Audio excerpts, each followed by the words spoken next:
Police സ്റ്റേഷനിൽ നിന്ന് ഉമേഷ് ബാലകൃഷ്ണൻ കൂടി ചേരുന്നുണ്ട്. ഉമേഷ്, ഇപ്പോഴും ഈ കുടുംബത്തെ കസ്റ്റഡിയിൽ വെച്ച് തന്നെ ചോദ്യം ചെയ്യുകയാണോ?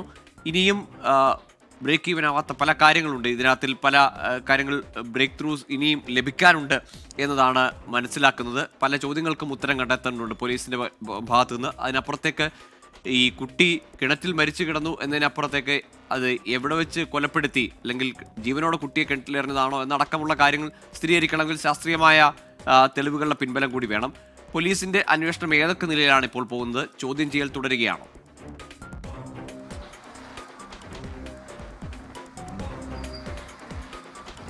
ഇൻക്വസ്റ്റ് നടപടികൾ ഏകദേശം 12 മണിയോടെ പൂർത്തിയായിരുന്നു. 12 മണിയോടെ ഇൻക്വസ്റ്റ് നടപടികൾ പൂർത്തിയായപ്പോൾ ഈ കുട്ടിയുടെ, അതായത് 2.5 വയസ്സുകാരിയുടെ ശരീരത്തിൽ അസ്വാഭാവികമായ ഒരു മുറിവുകളോ മറ്റോ ഒന്നും കണ്ടെത്താൻ കഴിഞ്ഞിരുന്നില്ല.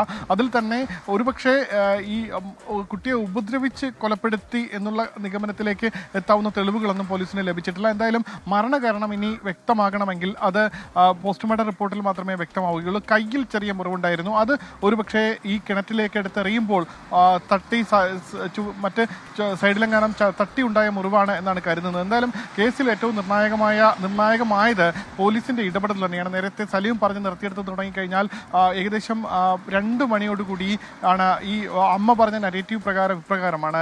രാത്രി 2 മണിയോടുകൂടി താൻ ബാത്റൂമിൽ പോകാൻ വേണ്ടി എണീക്കുന്ന സമയത്ത് ദേവേന്ദു കൂടെ എണീറ്റ സമയത്ത് ദേവേന്ദുവിനെ നേരെ അച്ഛൻ്റെ അടുത്ത് കിടത്തിയിട്ട് ബാത്റൂമിലേക്ക് പോയി തിരിച്ചു വരുമ്പോൾ ദേവേന്ദുവിനെ കാണാനില്ല. അത് ആദ്യം അവിടെയെല്ലാം പരിസരമെല്ലാം അന്വേഷിക്കുന്നു. അപ്പോൾ കൃത്യമായ മറുപടി ലഭിക്കുന്നില്ല. അതിനുശേഷം കൊച്ചുമകളെ എല്ലാം വിളിച്ചെടുത്തപ്പോൾ താൻ ഒരു നിഴൽ കണ്ടു എന്നെല്ലാം പറയുന്നു. അതിനുശേഷം വീട്ടിനകത്ത് അതിനുശേഷം ഒരു 5 മണിയോടുകൂടിയാണ് പോലീസിനെ എല്ലാം ഇക്കാര്യം അറിയിക്കുന്നത്. പോലീസ് എത്തിയപ്പോൾ തന്നെ ചില അസ്വാഭാവികതകൾ തുടക്കത്തിൽ തന്നെ ഉണ്ടായിരുന്നു. ഇവരുടെ ഒരു ബന്ധു, അതും ഒരു പോലീസ് ഉദ്യോഗസ്ഥനാണ്. അദ്ദേഹം ആദ്യം പോലീസ് ഉദ്യോഗസ്ഥർ എത്തുന്നതിന് മുമ്പ് ആദ്യം എത്തിയ അദ്ദേഹം ആണ് ഈ വീട്ടിനകത്ത് ഈ വസ്ത്രങ്ങൾ കൂട്ടിയിട്ട് മണ്ണെണ്ണ ഒഴിച്ച് കത്തിച്ച നിലയിൽ കണ്ടെത്തിയത്. ഒപ്പം കട്ടിലിന്റെ ഒരു ഭാഗവും കത്തിക്കരിഞ്ഞ നിലയിലായിരുന്നു. ഇതെങ്ങനെ സംഭവിച്ചു എന്ന ചോദ്യത്തിന് കൃത്യമായ മറുപടി ഈ കുടുംബം പറഞ്ഞില്ല. രണ്ടാമത്തെ കാര്യം, ഈ കിണറിനോട് ചേർന്നുള്ള ചായ്പിൽ അവിടെ ഒരു തൂങ്ങി മരിക്കാൻ വേണ്ടി തയ്യാറാക്കിയത് എന്ന് തോന്നിക്കാവുന്ന രീതിയിൽ 3 കയറുകൾ കുരുക്കിട്ട നിലയിലായിരുന്നു. അതെന്തിനു ചെയ്തു എന്ന ചോദ്യത്തിനും കൃത്യമായ മറുപടി ലഭിച്ചില്ല. അപ്പോൾ തന്നെ കുട്ടിയെ കാണാതായി എന്നുള്ള നരേറ്റീവിൽ ചില സംശയങ്ങൾ ഈ ബന്ധുവായ പോലീസ് ഉദ്യോഗസ്ഥനുണ്ടായി. അപ്പോൾ തന്നെ പോലീസ് ഉദ്യോഗസ്ഥൻ ഇതുമായി ബന്ധപ്പെട്ട കാര്യങ്ങൾ ഡിവൈഎസ്പി അടക്കമുള്ളവരെ അറിയിക്കുകയും ചെയ്തു. ഡിവൈഎസ്പി നേരിട്ടെത്തിയാണ് ഇതുമായി ബന്ധപ്പെട്ട അന്വേഷണങ്ങൾക്ക് മേൽനോട്ടം വഹിച്ചത്. കുട്ടിയെ ഫയർഫോഴ്സിന്റെ സഹായത്തോടെ പുറത്തെടുത്ത് കരയിൽ കിടത്തിയ ശേഷം ഇൻക്വസ്റ്റ് നടപടികൾ പോലും ആരംഭിക്കുന്നതിന് മുൻപ് പോലീസ് ആദ്യം ചെയ്തത് 4 പേരെയും, അതായത് അമ്മ, അച്ഛൻ, അമ്മാവൻ, ഒപ്പം മുത്തശ്ശി, ഈ 4 പേരെയും പോലീസ് കസ്റ്റഡിയിൽ എടുക്കുകയായിരുന്നു. ഒരു ഭാഗത്ത് ഇൻക്വസ്റ്റ് നടപടികൾ പൂർത്തീകരിക്കുന്ന സമയത്ത് തന്നെ പോലീസ് ഈ കേസുമായി ബന്ധപ്പെട്ട നിഗൂഢതകളെല്ലാം ചുരുളഴിക്കുന്ന ഒരു സാഹചര്യം ഉണ്ടായിരുന്നു. അങ്ങനെയാണ് ഓരോ കള്ളങ്ങളായി പൊളിഞ്ഞ് ഒടുവിൽ കുറ്റസമ്മതത്തിലേക്ക് കാര്യങ്ങൾ എത്തിയത്. എന്തായാലും ഇനിയും ചില സംശയങ്ങളും ചില ചോദ്യങ്ങളും ബാക്കിയുണ്ട്. അതുമായി ബന്ധപ്പെട്ട അന്തിമ ക്ലാരിഫിക്കേഷനിലാണ് പോലീസ് ഇപ്പോൾ. അതുകൂടി കഴിഞ്ഞാൽ എന്താണ് ഈ കേസിൽ പൂർണ്ണമായി നടന്നത്, ആരെല്ലാം ഗൂഢാലോചനയിൽ പങ്കാളികളായി, ഇതിൽ കുട്ടിയുടെ അച്ഛൻ, കുട്ടിയുടെ പിതാവ് ഇന്ന് എത്തിയതേ ഉള്ളൂ. അത് പറഞ്ഞതുപോലെ ഈ കുട്ടിയുടെ അമ്മയുടെ അച്ഛൻ്റെ മരിച്ച ശേഷമുള്ള 16 ചടങ്ങായിരുന്നു. അതിനുവേണ്ടിയാണ് എത്തിയത്. അതുകൊണ്ട് തന്നെ അദ്ദേഹത്തിന് ഇതുമായി ബന്ധപ്പെട്ട് കൃത്യമായ ബന്ധമുണ്ടാകാൻ സാധ്യതയില്ല എന്ന് നേരത്തെ തന്നെ ഈ സമീപവാസികളും എല്ലാം പറഞ്ഞിരുന്നു. എന്തായാലും സത്യാവസ്ഥകൾ കൂടുതൽ ചുരുളഴിഞ്ഞ് പുറത്തു വരേണ്ടതുണ്ട്. കൂടുതൽ മൊഴിയെടുപ്പിൽ പോലീസ് ഇപ്പോഴും തുടരുകയാണ്. ഗോകുൽ. ഉമേഷ് ബാലകൃഷ്ണനാണ് വിവരങ്ങൾ നൽകിയത്. സലീം മാലിക്കിലേക്ക് ഒരിക്കൽ കൂടി. സലീം, എങ്ങനെയാണ് ഈ മരണം സംഭവിച്ചത് എന്നത്, അല്ലെങ്കിൽ കുട്ടിയെ കൊലപ്പെടുത്തിയത് എന്ന കാര്യത്തിൽ ഏതാണ്ട് വ്യക്തത വരുന്നു. അതിനി കൊലപ്പെടുത്തിയ ശേഷം കിണറ്റിലെറിയുകയായിരുന്നു, അതല്ല കിണറ്റിലെറിഞ്ഞു തന്നെ കുട്ടിയെ ക്രൂരമായി കൊലപ്പെടുത്തുകയായിരുന്നു എന്ന കാര്യത്തിലെ വ്യക്തത വരേണ്ടതുള്ളൂ.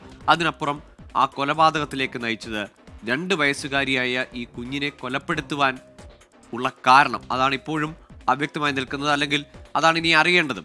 ഈ ശാസ്ത്രീയ തെളിവുകളിലെ ഈ മൊഴി, അല്ലെങ്കിൽ കുറ്റസമ്മത മൊഴിക്കപ്പുറത്തേക്ക് ഒരു തെളിവുകളുടെ പിൻബലം, അല്ലെങ്കിൽ ഈ മോട്ടീവിന്റെ പിൻബലം, അത്ര ശക്തമായൊരു മോട്ടീവ് എന്താണ് എന്നത് കണ്ടെത്തേണ്ടത് പോലീസിനും മുന്നിലും ഒരു വലിയ വെല്ലുവിളി തന്നെയല്ലേ? ഗൂഗിൾ ഞാൻ നേരത്തെ സൂചിപ്പിച്ചതുപോലെ ആ മോട്ടീവ് നമ്മൾ ഇവിടെ നിൽക്കുന്ന മാധ്യമപ്രവർത്തകർ, ഇവിടെ നിൽക്കുന്ന പോലീസുകാരും നിലവിൽ ആദ്യഘട്ടത്തിൽ അറിഞ്ഞിരിക്കുന്ന ഒരു മോട്ടീവുണ്ട്. ഞാൻ കുറേ അധികം സമയമായി പറയുന്ന ഞങ്ങൾക്ക് പങ്കുവയ്ക്കാൻ ആഗ്രഹമില്ലാത്ത ആ മോട്ടീവ് ആയിരിക്കരുതേ ഈ കൊലപാതകത്തിന് പിന്നിൽ എന്നാണ് ഈ ക്യാമറയ്ക്ക് മുന്നിൽ നിന്ന് എനിക്ക് പറയാനുള്ളത്. കാരണം അത്രയും അങ്ങനെ ഒരു കൊലപാതകം ഉണ്ടാവുക എന്നുള്ളത് അങ്ങേയറ്റം വേദനിപ്പിക്കുന്ന ഒരു കാര്യമായതുകൊണ്ടാണ് ഞാനത് പറയുന്നത്. അതുകൊണ്ട് തന്നെയാണ് ഞങ്ങൾ അത് പോലീസ് തന്നെ സ്ഥിരീകരിക്കട്ടെ എന്ന് പറയുകയും ചെയ്യുന്നത്. എന്തായാലും അങ്ങനെ ഒരു മോട്ടീവ് ആവാതിരിക്കട്ടെ. എന്തായാലും ആ വിഷയത്തിലേക്ക് വരുന്നതിന് മുൻപ് തന്നെ ഈ കൊടും ക്രൂരതയിലേക്കുള്ള പ്ലാനിങ്, അതിന് പിന്നാലെ ഇവർക്ക് പിഴച്ചതെവിടെ എന്നുള്ളതൊക്കെയാണ് ചോദ്യം. അതായത് ദിവസങ്ങൾക്ക് മുൻപ് ഇനി പോലീസിന് മുൻപിലുള്ള ഏറ്റവും പ്രധാനപ്പെട്ട കാര്യം ഒരു കള്ളപ്പരാതി കൊടുത്തത് എന്തിന് എന്നുള്ളതാണ്. 2 ദിവസം മുൻപ് ഈ കുട്ടിയുടെ മാതാവ് ഇതേ സ്റ്റേഷനിൽ വന്ന് 30 ലക്ഷം രൂപ കാണാനില്ല എന്ന് പറഞ്ഞ് ഒരു കള്ളപ്പരാതി കൊടുത്തിരുന്നു. ഈ കേസും അതും തമ്മിൽ കണക്ട് ചെയ്യുന്ന പോയിന്റ് എന്ത് എന്നുള്ളതാണ് ഒന്നാമത്തെ പോലീസിന് ഇനി കണ്ടെത്തേണ്ട ഒരു ചോദ്യം. രണ്ടാമത്തെ മറ്റൊരു ചോദ്യം, കുട്ടി കൊലപ്പെട്ടത് എവിടെ വെച്ച് എന്നുള്ളതാണ്. അതായത് കിണറ്റിൽ എറിഞ്ഞ് കൊലപ്പെടുത്തിയതാണോ അതല്ല കൊലപ്പെടുത്തിയ ശേഷം കിണറ്റിൽ എറിഞ്ഞതാണോ എന്നുള്ളതാണ് രണ്ടാമത്തെ ചോദ്യം. മൂന്നാമത്തെ ചോദ്യം, ഇതിനുള്ള പ്ലാനിങ് എപ്പോൾ തുടങ്ങി, അതല്ല വളരെ പെട്ടെന്ന് ഇന്ന് രാവിലെയോ അതല്ലെങ്കിൽ ഇന്നലെ രാത്രിയോ ഉണ്ടായ വികാരക്ഷോഭത്തിന്റെ പേരിലുണ്ടായ കൊലപാതകമാണോ എന്നുള്ളതാണ്. ഈ 3 ചോദ്യങ്ങൾക്കാണ് പോലീസിന് ഇനി ഉത്തരം ലഭിക്കേണ്ടത്. മാത്രമല്ല നമ്മൾ തന്നെ നേരത്തെ പറയുന്നത് പോലെയുള്ള കൊലപ്പെടുത്താനുള്ള കാരണം അതും അതൊരു സ്വാഭാവികമായ ഒരു ചോദ്യമായി മുന്നിൽ നിൽക്കുന്നുണ്ട്.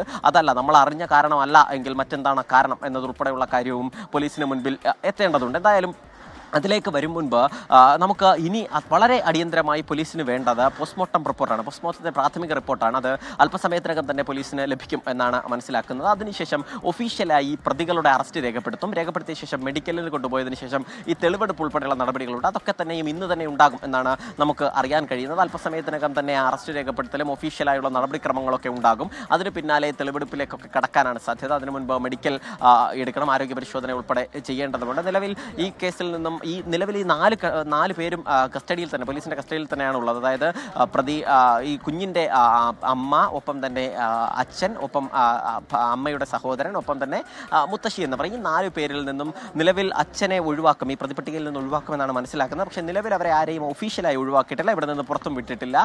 ചില അയൽവാസികളെ വിളിച്ച് ചോദ്യം ചെയ്തിരുന്നു. അത് ചോദ്യം ചെയ്തതിന് ശേഷം അവരെ വിട്ടയച്ചു. അതിനൊപ്പം തന്നെ സാമ്പത്തിക ഇടപാടുകൾ നടത്തിയിരുന്നവരുമായി ബന്ധപ്പെട്ട് ഇവർക്ക് വലിയ സാമ്പത്തിക ബാധ്യത ഉണ്ടായിരുന്നതായി പോലീസിന് മനസ്സിലായിട്ടുണ്ട്. ആ സാമ്പത്തിക ബാധ്യത ഇവരുടെ തന്നെ ആർഭാട ജീവിതം കൊണ്ടുണ്ടായതാണ് എന്നൊരു വിലയിരുത്തലാണ് പോലീസ് ഉള്ളത്. ഈ കുടുംബത്തിന്റെ പശ്ചാത്തലം എന്താണ്? നമ്മൾ ആ ദൃശ്യങ്ങളിൽ നിന്നൊക്കെ മനസ്സിലാക്കുന്ന ആ വീടിന്റെ സാഹചര്യം ഒക്കെ മനസ്സിലാക്കുമ്പോൾ സാമ്പത്തിക പരാധീനതകൾ ഉണ്ട് എന്ന് കരുതുന്നു. ദൃശ്യങ്ങൾ അങ്ങനെ നമ്മളെ തോന്നിപ്പിക്കുന്നു. അതിനപ്പുറത്തേക്ക് ഈ കുട്ടിയുടെ പിതാവ്, മാതാവ്, ഒപ്പം ഈ അമ്മാവൻ, ഇപ്പോൾ പ്രതി കുറ്റസമ്മതം നടത്തിയിരിക്കുന്ന അമ്മാവൻ, ഇവരുടെയൊക്കെ പശ്ചാത്തലം എന്താണ്? വീട്ടിൽ ഒരു മരണം നടന്നിട്ട് അധിക ദിവസങ്ങളായിട്ടില്ലേ കുട്ടിയുടെ തന്നെ മുത്തച്ഛന്റെ മരണം? എന്താണ് ഈ കുടുംബത്തിന്റെ ഒരു സാഹചര്യം? ഗോകുലി, കുടുംബത്തിന്റെ സാഹചര്യം, അതായത് ഈ അച്ഛനും അമ്മയും വർഷങ്ങളായി മാറി താമസിക്കുകയാണ്. അച്ഛൻ ആ വീട്ടിലേക്ക് വരുന്നത് വല്ലപ്പോഴും മാത്രമാണ്, കുഞ്ഞുങ്ങളെ കാണാൻ വേണ്ടി മാത്രമാണ് വരുന്നത്. സമാനമായി ആ വീട്ടിലൊരു ചടങ്ങുള്ളത് കൊണ്ട് മാത്രമാണ് ഇന്നലെ ആ വീട്ടിൽ കുട്ടിയുടെ അച്ഛൻ വന്ന് താമസിച്ചത് എന്നുള്ളതാണ് അച്ഛൻ്റെ ബന്ധുക്കൾ പറയുന്നത്. അല്ലെങ്കിൽ ഈ അമ്മയുമായി അകന്നു കഴിയുകയാണ്. നാളുകളായി തന്നെ ചില പ്രശ്നങ്ങളുമായി ബന്ധപ്പെട്ട അമ്മയുമായി അകന്നു കഴിയുന്ന ഒരു സാഹചര്യമാണുള്ളത്. ഇന്നലെ രാത്രിയാണ് അച്ഛൻ ആ വീട്ടിൽ വന്ന് താമസിക്കുന്നത്. അപ്പോഴും അവർ ഒരു മുറിയിലായിരുന്നു താമസിച്ചിരുന്നത്. അച്ഛനും ഒരു മകളും കട്ടിലിലും അമ്മയും മറ്റൊരു മകളും താഴെയുമായി കിടക്കുകയായിരുന്നു എന്നുള്ളതാണ് പറയുന്നത്. എന്തായാലും അതിന് പിന്നാലെ ഇവർ തമ്മിലുള്ള ഈ പ്രശ്നങ്ങൾ നേരത്തെ മുതൽ ഇവിടെ വീട്ടിലുണ്ടായിരുന്നു. മാത്രമല്ല ഈ കേസുമായി ബന്ധപ്പെട്ട് സ്വന്തം കുഞ്ഞ് മരിച്ചതിന് ശേഷവും ഈ പോലീസ് തെളിവെടുപ്പും മറ്റു ബന്ധപ്പെട്ട നടപടികളുമായി പോകുമ്പോൾ ഏതെങ്കിലും തരത്തിലുള്ള വിഷമമോ ഭാവഭേദങ്ങളോ ഒന്നും കാണിച്ചിരുന്നില്ല ഇവർ എന്നുള്ളതാണ് പോലീസ് പറയുന്നത്. മാത്രമല്ല ഒരു ഘട്ടത്തിൽ ഈ അമ്മാവൻ നിങ്ങൾ അന്വേഷിച്ച് കണ്ടെത്തിക്കോളൂ എന്നൊരു മറുപടി കൂടി പറഞ്ഞിരുന്നു എന്ന് പോലീസ് തന്നെ പറയുന്നു. അതിന് പിന്നാലെയാണ് പോലീസ് ആ ഒരു സ്റ്റേറ്റ്മെന്റും ഒപ്പം തന്നെ നേരത്തെ നൽകിയ മൊഴിയും ഒന്നിച്ച് ചേർത്തുകൊണ്ടാണ് ചില പോയിന്റുകളിലേക്ക് എത്തുന്നത്. അങ്ങനെ ഓരോ ചോദ്യങ്ങളിൽ നിന്ന് ഉത്തരം ലഭിക്കുകയുമായിരുന്നു. മാത്രമല്ല ബന്ധുക്കളും ഒക്കെ പറയുന്നത് ഈ ആർഭാട ജീവിതം നയിച്ചിരുന്നു ഈ അമ്മ ശ്രീതു, വലിയ രീതിയിലുള്ള പണം മുടക്കി ആർഭാട ജീവിതം നയിച്ചിരുന്നു എന്ന് പറയുകയും ചെയ്യുന്നുണ്ട്. സാമ്പത്തികമായ വലിയ പശ്ചാത്തലമില്ലായിരുന്നെങ്കിൽ പോലും അത്തരത്തിലൊരു ജീവിതത്തിന് താല്പര്യപ്പെട്ടിരുന്നു. അങ്ങനെയാണ് ഈ കടക്കണി ഉണ്ടായത് എന്നുള്ളതാണ് പറയുന്നത്. ചില ആളുകൾ കടം നൽകിയ ആളുകൾ വളരെ വേഗത്തിൽ തന്നെ തിരിച്ചു നൽകണമെന്നൊക്കെ പറഞ്ഞിരുന്നു. അതിനുശേഷം ഈ അച്ഛൻ്റെ ചടങ്ങുകൾ 16ന്റെ കൂടി ചടങ്ങുകൾക്ക് ശേഷം അത്തരത്തിലേക്കുള്ള നടപടികളിലേക്ക് കടക്കാമെന്ന് കടക്കാരും പറഞ്ഞിരുന്നതായി പറയുന്നുണ്ട്. ആ പശ്ചാത്തലത്തിലായിരുന്നു ഒരു വ്യാജ പരാതി, 30 ലക്ഷം രൂപ നഷ്ടപ്പെട്ടു എന്നൊരു വ്യാജ പരാതി അവരെ ഒഴിവാക്കാനായി നടത്തിയത്. പക്ഷേ ആ കടം പേടിച്ചോ അതല്ലെങ്കിൽ കടക്കാരെ തെറ്റിദ്ധരിപ്പിക്കാനോ നടത്തിയ കൊലപാതകമല്ല, മറ്റു ചില തർക്കങ്ങൾ കൂടി അതുമായി ബന്ധപ്പെട്ടുണ്ടായിട്ടുണ്ട് എന്നാണ് പറയുകയും ചെയ്യുന്നത്. എന്തായാലും ഞാൻ നേരത്തെ സൂചിപ്പിച്ചതുപോലെ തന്നെ വളരെ വൈകാതെ തന്നെ പോലീസ് തന്നെ അതിലൊരു ക്ലാരിഫിക്കേഷൻ വരുത്തട്ടെ എന്നുള്ളതാണ് നമ്മൾ പറയുന്നത്. അല്പസമയത്തിനകം തന്നെ ഒഫീഷ്യലായി അറസ്റ്റ് റെക്കോർഡ് ചെയ്യും. പോലീസ് അറസ്റ്റ് റെക്കോർഡ് ചെയ്യാൻ നിലവിൽ നമ്മൾ മനസ്സിലാക്കുന്നത് അതിന്റെ പോസ്റ്റ്മോർട്ടത്തിന്റെ പ്രാഥമിക റിപ്പോർട്ട് വരാത്തതിനാലാണ്. ഗോകുൽ. ശരി, സലീം മാലിക്കും ഉമേഷ് ബാലകൃഷ്ണനുമാണ് വിവരം നൽകിയത്. 2 വയസ്സുകാരി ഒരു പെൺകുട്ടിയാണ് കൊല്ലപ്പെട്ടിരിക്കുന്നത്. അമ്മാവൻ കുറ്റമേറ്റെടുക്കുമ്പോൾ അതിൽ സത്യസന്ധമായ കുറ്റസമ്മതമാണോ, അതിനപ്പുറത്തേക്ക് അമ്മ ശ്രീധുവിനെ സംരക്ഷിക്കുവാനുള്ള ശ്രമമാണോ എന്ന സംശയം അന്വേഷണ സംഘത്തിനുണ്ട്. ഏതായാലും ആ കുടുംബം ഇപ്പോഴും പോലീസിന്റെ കസ്റ്റഡിയിലാണ്. അച്ഛനെ ഒഴിച്ചു നിർത്തുന്നു പോലീസ് ഈ ഘട്ടത്തിൽ സംശയത്തിന്റെ നിഴലിൽ നിന്ന്. പക്ഷേ ഇനിയും വ്യക്തമാവേണ്ടത് എന്തിനീ കൊലപാതകം, ഈ 2 വയസ്സുള്ള കുഞ്ഞിനെ എന്തിന് കൊലപ്പെടുത്തി, അതും അമ്മാവനാണെങ്കിൽ അമ്മാവൻ, അല്ലെങ്കിൽ അമ്മയുടെ സഹായം ലഭിച്ചിട്ടുണ്ടെങ്കിൽ അത് എന്തിനു വേണ്ടിയായിരുന്നു എന്ന വിവരമാണ് അറിയേണ്ടത്. ഏതായാലും മണിക്കൂറുകൾക്കകം തന്നെ പോലീസിന്റെ ഭാഗത്തുനിന്ന് സംബന്ധിച്ച ഒരു വിശദമായ വാർത്താ സമ്മേളനം നമ്മൾ പ്രതീക്ഷിക്കുകയും ചെയ്യുന്നു.